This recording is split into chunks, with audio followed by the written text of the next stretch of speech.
Hi guys. So நம்ம சக்திக்கும் ராவணனுக்கும் நடுவில் நடக்க போகிற அந்த ஃபைட் சீனுக்காக தான் எல்லாருமே வந்து வெயிட் பண்ணிக்கிட்டு இருக்கோம். உண்மையிலேயே சொல்ல போனோம் அப்படின்னா ராவணனை ஏமாற்றிட்டு நம்ம சக்தி வந்து பார்த்திங்கன்னா அவனோட வண்டியை எடுத்துகிட்டு போக போகிறாரு. இதுதான் வந்து நடக்க போகுது. சக்தியை பொறுத்த வரைக்கும் ராவணன் வந்து தன்னை ரொம்பவே தரக்குறைவாக வந்து பேசிட்டாரு. ஸோ சக்தியை எப்படியாவது கொலை பண்ணணும் அப்படின்னு சொல்லிட்டு தான் வந்து நம்ம ராவணன் வந்து அழிஞ்சிக்கிட்டு இருக்காரு. அண்டு விகேவை வந்து பிடிச்சது கூட ஒரு பிரயோஜனமே இல்லாமல் போயிடும். ஸோ சக்தி கிட்ட தான் வந்து ஆதாரம் எல்லாமே இருக்குது. அப்போது சக்தியை வந்து பிடிச்சா மட்டும்தான் வந்து நமக்கு ப்ராப்பராக அந்த ஆதாரம் எல்லாமே அழியும் அப்படின்னு சொல்லிட்டு நம்ம ராவணனுக்கு தெரிஞ்சிருச்சு. ஸோ இப்போ விகேவை வந்து கொலை பண்ணுறதை நிப்பாட்டிட்டு ஃபஸ்ட்டு நம்ம சக்தியை பிடிக்கணும். அவனை பிடிச்சா மட்டும்தான் நமக்கு இதுக்கான ஒரு பதில் வந்து கிடைக்கும். ப்ளஸ் அது மட்டும் இல்லை, சக்தியை நம்ம கொலை பண்ணிட்டோம் அப்படின்னா ஜனனியை முடிக்கிறதுலாம் ஒரு விஷயமே கிடையாது அப்படின்னு நினச்சி பண்ணிக்கிட்டு இருக்காங்க. ஆனால் ஜனனியோட பிளான் பார்த்தீங்கன்னா ரொம்பவே பக்காவான ஒரு மாஸ்டர் பிளானாக தான் இருக்குங்க. ஸோ எப்படியாவது ஜனனி வந்து அந்த குடும்பத்தில் இல்லை அத்தனை பேரையும் காப்பாற்றணும் அப்படிங்கிற மாதிரி முடிவெடுத்திருக்காங்க. எனக்கு தெரிஞ்சு ஈஸ்வரி, தர்ஷினி, அதுக்கப்புறம் பார்த்தீங்கன்னா இந்த பக்கம் ரேணுகா, ஸோ இவங்க எல்லாருமே நம்ம ஜனனி பக்கம் வந்துட்டாங்களோ அப்படிங்கிற மாதிரி கொஞ்சம் சுறுசுறுப்பாக வந்து போக போகுதுன்னு தான் தோணுது. ஏன்னா இவ்வளோ நாள் வரைக்கும் நந்தினி ரேணுகா இவங்க ரெண்டு பேரும் பார்த்தீங்கன்னா எந்த பக்கம் போகிறது, யார் பக்கம் அவங்க நிற்கிறாங்க அப்படிங்கிறது யாருக்குமே தெரியாமல் இருந்துச்சு. ரொம்பவே குளறுபடியாக தான் இருந்துச்சு. ஏன்னா புருஷங்களுக்கும் சப்போர்ட் பண்ணாமல் ஜனனிக்கும் சப்போர்ட் பண்ணாமல் ரெண்டாங்கட்டில் மாதிரி நின்றுக்கிட்டு இருந்தாங்க. இப்போ தான் அவங்களுக்கும் ஒரு தெளிவு கிடச்சிருக்கிற மாதிரி எனக்கு வந்து தோணுது. ஸோ இது கண்டினியூ ஆச்சு அப்படின்னா இன்னும் ரொம்ப நல்லா இருக்கும். விசாலாட்சி பார்த்தீங்கன்னா ஜனனியை தனியாக விட்டுட்டு போயிட்டோமே அப்படிங்கிறத நினைக்காத அளவுக்கு இந்த சீரியல் வந்து கொண்டு போனால் சூப்பராக இருக்கும். இப்போது வெயிட்டுகள் வந்து நம்ம ஜனனி வந்து வந்துட்டாங்க. ஸோ ஜனனிக்கு எதுவுமே வந்து ஆகலை. அதனால ரொம்ப சந்தோஷத்தில் இருக்காங்க எல்லாருமே. அண்டு நம்ம ஆதி குணசேகரன் ஜனனியை பார்த்துட்டு ரொம்பவே கோவப்பட்டு நீ எங்கே போன, எதுக்காக போனேன்னு எல்லாமே எனக்கு தெரியும் அப்படிங்கிற மாதிரி சொல்கிறாங்க.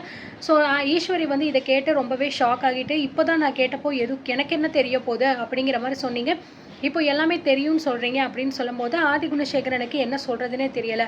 ஐயையோ தேவையில்லாமல் வாயை விட்டு உளறிட்டோமோ அப்படிங்கிற மாதிரி யோசிச்சுக்கிட்டு இருக்காரு. ஆனால் எந்த பதிலும் சொல்லாமல் இங்கே பாரு, இந்த குடும்பத்தில் உன்னையிட்டு ஏதாவது பிரச்சனை வந்துச்சு அப்படின்னா நடக்கிறதே வேறு அப்படின்னு சொல்லும்போது இங்கே பாருங்கள், தேவையில்லாமல் நீங்களாக ஏதாவது ஒன்று யோசிச்சுக்கிட்டு இருக்காதீங்க. என்னால் இந்த குடும்பத்துக்கு என்றைக்குமே பிரச்சனை வராது.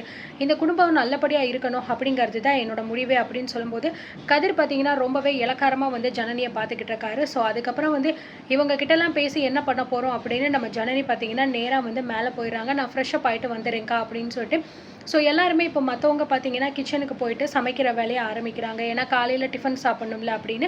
ஸோ உள்ளே போனோடனே நம்ம நந்தினி வந்து இப்போதாங்க்கா எனக்கு வந்து ரொம்ப நிம்மதியாக இருக்குது, உசிரே என் கையில் வந்த மாதிரி இருக்குது, ஜனனிக்கு எதுவுமே ஆகலை, நல்லபடியாக அவள் வந்து சேர்ந்துட்டா, இது நைட்லேருந்து எனக்கு இதுதாங்க்கா ஒரே படபடப்பாக இருந்துச்சு, அவளுக்கு என்ன ஆச்சோ என்ன எதுன்னு ஒன்றும் தெரியலையே அப்படின்னு சொல்லிட்டு அப்படிங்கிற மாதிரி சொல்லும்போது ஆமாம், நீங்கள் கேட்ட கேள்விக்கு பெரியவர் எந்த பதிலும் சொல்லவே இல்லையே, ஜனனியை பற்றி எதுவுமே தெரியாதுன்னு தானே சொன்னார். ஆனால் அதுக்கப்புறம் பார்த்தீங்கன்னா ஜனனி வந்ததுக்கப்புறம் நீ எங்கே போனால் என்ன பண்ணேன்னு எனக்கு நல்லாவே தெரியும்னு சொல்கிறாரு.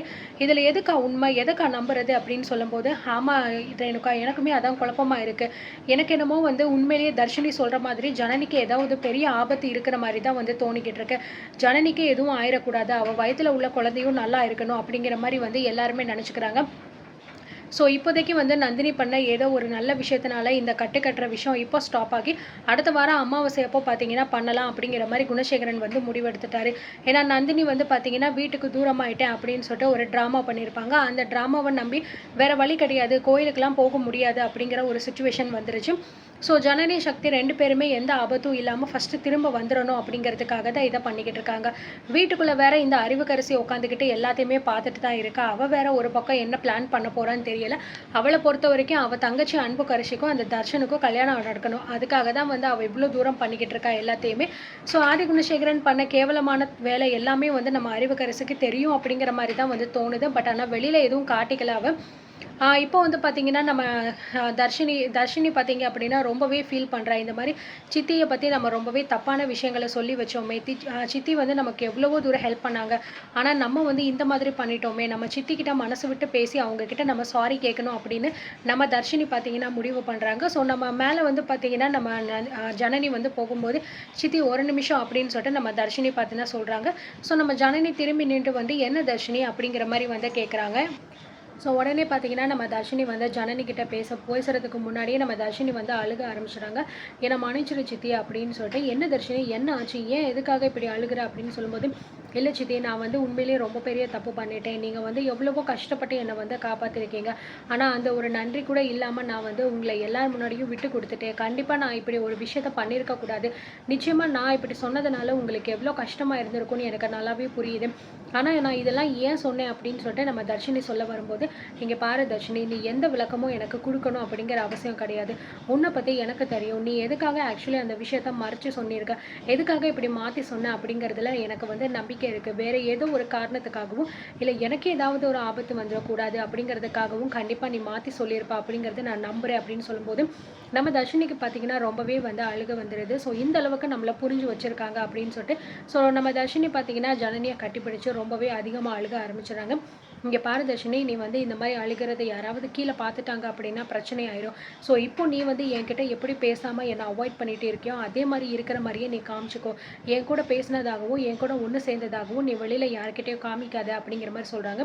"ஏன் சித்தி என்ன ஆச்சு?" அப்படிங்கிற மாரி தர்ஷினி கேட்கும்போது, "இப்போ நான் சொல்றத மட்டும் நீ பண்ணு. ஏன்னா இப்பதான் இதுதான் வந்து நமக்கு வந்து நல்லது" அப்படிங்கிற மாரி சொல்லிக்கிறாங்க. ஏன்னா ஒரு வேளை இப்போ இவங்க 2 பேர் சேர்ந்துட்டாங்கன்னு தெரிஞ்சுச்சு அப்படின்னா, கண்டிப்பா இத வச்சு ஒரு பெரிய பிரச்சனை கிரியேட் ஆகும். ம். ஸோ ஜனனி தானே எல்லாத்துக்கும் காரணம். அப்படி இருக்கும்போது இவ இந்த மாரி பண்ணிட்டா அப்படின்னா, வேற ஏதாவது பிளான் பண்ணுவாங்க. அண்ட் அது மட்டும் இல்ல, ஸோ இந்த ராவணனால இந்த குடும்பத்துக்கு ஏதோ ஒரு பெரிய ஆபத்து வரப்போகுது அப்படிங்கிற மாரி நான் நினைக்கிறேன் அப்படிங்கிற மாரி சொல்றாங்க. ஆமா சித்தி, நேத்துலேருந்து நீங்க வந்து இல்ல. நீங்க அப்படி எங்க தான் போனீங்க அப்படிங்கிற மாரி சொல்லும்போது, சொல்றேன் தர்ஷினி, நான் எல்லா விஷயத்தையும் நான் சொல்றேன். ஆனா கொஞ்சம் எனக்கு டைம் வேணும். இப்பதான் அந்த ராவணன் அப்படிங்கிறவன் யாரு, அவன் எப்பேர்ப்பட்டவன் அப்படிங்கிற எல்லாத்தையுமே நான் தெரிஞ்சுக்கிட்டேன். இந்த வீட்டுக்குள்ள அவன் எதுக்காக வந்திருக்கான் அப்படிங்கிற விஷயமும் எனக்கு இப்பதான் தெரிஞ்சுச்சு அப்படின்னு சொல்ல, என்ன சித்தி சொல்றீங்க? எனக்குமே வந்து ஆரம்பத்துலேருந்து அவன் மேல தான் சந்தேகம் இருந்துச்சு. ஸோ சம்மந்தமே இல்லாத ஒரு ஆள் வீட்டுக்குள்ள வந்து இவ்ளோ இது பண்றான் அப்படின்னா, அவனால வந்து நிச்சயமா ஏதோ பிரச்சனை வரப்போகுது அப்படிங்கிறத நான் கொஞ்ச நேரத்துக்கு முன்னாடி தான் எல்லார்கிட்டயுமே சொல்லிக்கிட்டு இருந்தேன். அம்மாகிட்ட, சித்திகா கிட்ட. அவங்களுக்குமே அதே சந்தேகம் தான். நந்தினி சித்தி கூட சொன்னாங்க. ராவணன் சொல்ற எதையுமே வந்து நம்புற மாரியும் கிடையாது. ப்ளஸ் அவன் பண்ற எல்லா விஷயமுமே இந்த குடும்பத்துக்கு நல்லது அப்படிங்கிற மாரி வந்து தெரிஞ்சாலுமே பின்னாடி ஏதோ ஒரு சதி இருக்கிற மாரி தோணுது அப்படின்னு ஜனனி சித்தி கூட நந்தினி சித்தி கூட சொன்னாங்க அப்படின்னு சொல்றாங்க. ஆமா. ஆமா தர்ஷினி. அதுதான் வந்து உண்மை. எனக்கு என்னமோ இதுக்கு பின்னாடி ஒரு பெரிய பிரச்சனை இருக்கு. ஸோ ஏதோ ஒரு விபரீதம் நடக்கப் போகுது அப்படிங்கிற மாரி தோணுது. அதுக்குள்ள வந்து ஃபர்ஸ்ட்டு நான் சக்திய வந்து இங்க வர வைக்கணும். ஏன்னா சக்தி வந்து ஒரு முக்கியமான வேலையா போயிருக்காரு.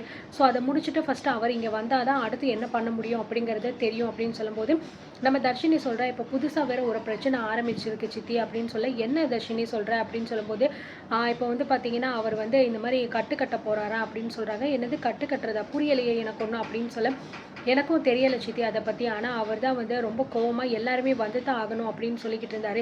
இத பத்தி நீங்க என்ன ஏதுன்னு சொல்லிட்டு அம்மா கிட்டலாம் கேளுங்க" அப்படிங்கிற மாரி வந்து சொல்லிடுறாங்க. ஸோ உடனே இவங்க வந்து பேசிக்கிட்டே இருக்கும்போது பார்த்தீங்கன்னா, நம்ம நந்தினி, ரேணுகா இவங்க 2 பேருமே வந்து மேல மாடிக்கு வந்துடுறாங்க. தர்ஷினிய கூட்டிட்டு வரோம் அப்படிங்கிற மாரி சொல்லிட்டு மேல வந்துடுறாங்க. இப்ப இவங்க கிட்ட எல்லா உண்மையுமே நம்ம அந்த ஜனனி சொல்லப் போறாளா இல்லையா? இல்ல அடுத்து என்ன நடக்கப் போகுது அப்படிங்கிறத நம்ம வெயிட் பண்ணி பார்க்கலாம்.